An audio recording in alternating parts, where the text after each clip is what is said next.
సింపుల్గా కోసి పెడతాం.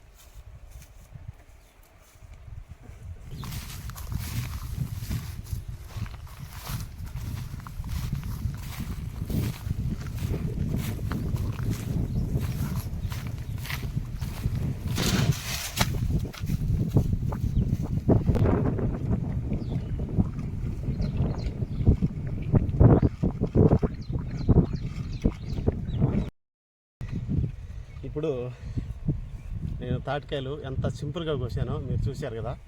ఇదిగోనండి కత్తి,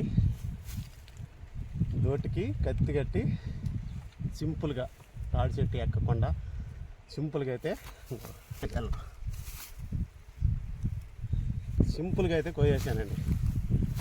ఈ వీడియో ఎవరికి ఉపయోగపడద్దంటే తాడి చెట్టు ఎక్కనోళ్ళకి అన్నమాట.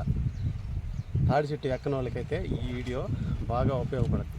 దేనికంటే ఈ గడి ఉంటే చాలు, ఈ పొడుగు గడి ఉంటే చాలు, తాటికాయలు సులభంగా కోసుకొని ఈ ఎండలకి కానీ ఈ తాటికాయ కానీ తింటే చల్లదనం అన్నమాట. చల్లంగా ఉంటుంది, కూల్గా అయితే ఉంటుందండి.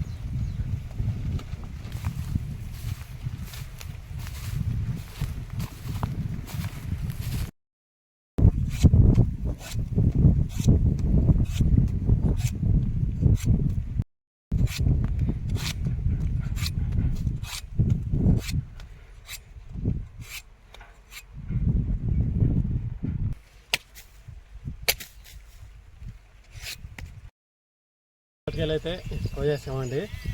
ఇంటికైతే బయలుదేరుతున్నాం. మంచి వీడియోలో కలుసుకుందాం. Bye bye.